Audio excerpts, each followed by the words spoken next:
Iran का Cyprus पर बहुत बड़ा हमला हुआ है। ईरान ने साइप्रस पर मिसाइलें दाग दी हैं। ब्रिटिश डिफेंस सेक्रेटरी ने इसको लेकर बयान दिया है और साइप्रस पर हमला काफी चौंकाने वाला है, क्योंकि इससे पहले जानकारी आ रही थी आसपास जो अमेरिकी बेस हैं उसको टारगेट कर रहा था ईरान, लेकिन अब सीधे साइप्रस तक ईरानी मिसाइलें पहुंची हैं। राजीव हमारे साथ हैं, हमारे सहयोगी।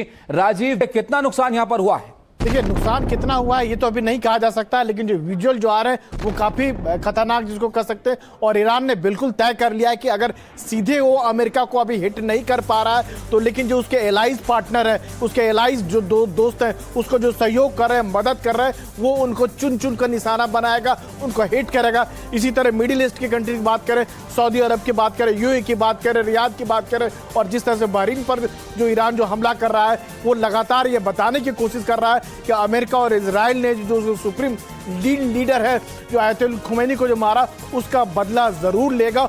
और ये सब कुछ जो उसी की तरह चौंकाने वाला नजर आ रहा है। और बड़ी वजह यह भी है कि आपको यह नहीं भूलनी चाहिए कि ईरान के पास जो मिसाइल का जो है, जिसका ड्रोन का जो है एक बहुत बड़ा जखीरा है, करीब 3000 के करीब जो है उसके पास बैलिस्टिक या क्रूज मिसाइल है। जो फतह 1 की बात करें, फतह 2 की बात करें, जो हाइपरसोनिक है। हाइपरसोनिक का सीधा मतलब आपको ये होता है जिसको आप ट्रैक नहीं कर सकते हैं, जिसको रोक नहीं सकते हैं। उसके पास इस तरह के जो कामकाजी जो ड्रोन है जो लगातार जहां भी अगर उसे गिराया जाता है तो पूरा तबाही मचाता है। बिल्कुल जाहिर तौर पर राजीव पूरी क्षमता यहां पर इस्तेमाल कर रहा है ईरान। एस बेल साहब हमारे साथ हैं। बेल साहब, ये नेटो का बेस है साइप्रस, अब यहां पर नेटो तक पहुंच ईरान की बढ़ाना ये बड़े लेवल पर चुनौती नहीं दे रहे हैं? आपको लगता है कि संभाल पाएंगे इस युद्ध को ईरान?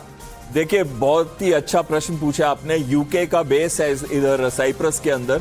आपको साइप्रस का बारे में थोड़ा सा बताऊंगा। नॉर्थ साइप्रस जो है ना वो टर्की के कंट्रोल में है, तो कहीं ना कहीं जो ये साइप्रस पे ये अटैक हुआ है ये यूके को बताने के लिए है कि आपने जो सपोर्ट किया है अमेरिका को इस युद्ध का, तो ये मैं आपको उसका जवाब दे रहा हूं। लेकिन उसका नाटो को टेक ओवर करने का या नाटो के अगेंस्ट वॉर करने का कोई भी इंटेंशन या मंशा नहीं है, लेकिन ये करने से वॉर को जरूर एक्सपैंड कर रहा है और कहीं ना कहीं इंटरनेशनल प्रेशर बनाने की कोशिश की जा रही है, जहां पे लोग अमेरिका पे प्रेशर डालें कि अब आप बंद करिए, आगे मत जाइए।